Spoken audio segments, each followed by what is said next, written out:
ministre. La parole est à Monsieur Laurent Panifouz pour le groupe LIOT.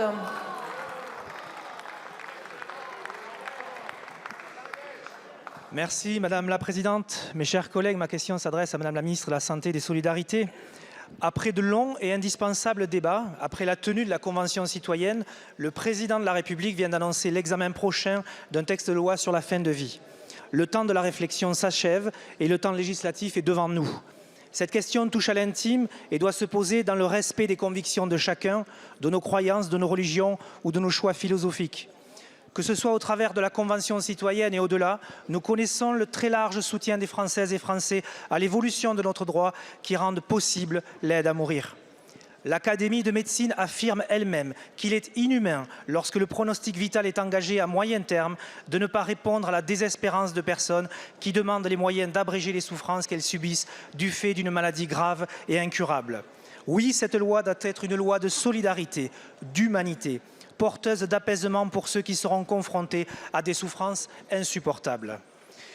Une loi aussi de liberté, la liberté de choisir la manière dont on souhaite terminer sa vie, de dire ce qui est notre dignité.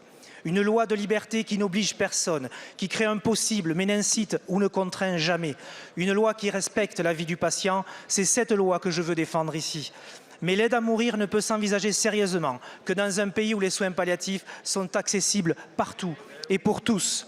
C'est pourquoi le projet de loi devra traiter en priorité des moyens indispensables au développement des soins palliatifs. Dans le respect des consciences, y compris la liberté des soignants, qui pourraient y être défavorables, il est temps que la France se dote d'une loi humaine et solidaire qui favorise une fin de vie digne et apaisée. J'en viens à ma question. Si le président de la République a été clair sur ses positions, la ministre du Firmin Lebaudot également, le Premier ministre également, pouvez-vous nous dire quel sera votre engagement, Madame la ministre, vous qui allez porter ce texte devant cette Assemblée nationale? Je vous remercie. Merci beaucoup, mon cher collègue. La parole est à Madame Catherine Vautrin, ministre du Travail, de la Santé et de la Solidarité.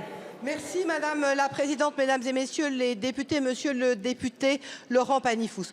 Je reprends la suite de la réponse que je viens d'adresser à votre collègue pour continuer sur les points que vous avez bien voulu évoquer. Premier point, les soins palliatifs. Je le disais il y a un instant, le rapport Chauvin avec effectivement des moyens pour aller plus loin sur à la fois les services de soins palliatifs mais également les unités mobiles et la filière médicale, c'est-à-dire très concrètement des assistants, des chefs de clinique et des professeurs d'université parce que c'est une spécialité spécifique. Deuxième point sur l'élément de l'aide à mourir. Vous avez rappelé, monsieur le député, les 5 conditions, les 2 qui sont un peu administratives, à savoir le lieu de résidence et la majorité, les 3 qui sont fondamentales, qui sont celles du discernement, de la pathologie, du pronostic vital qui est effectivement engagé et le 3e élément sur les souffrances réfractaires.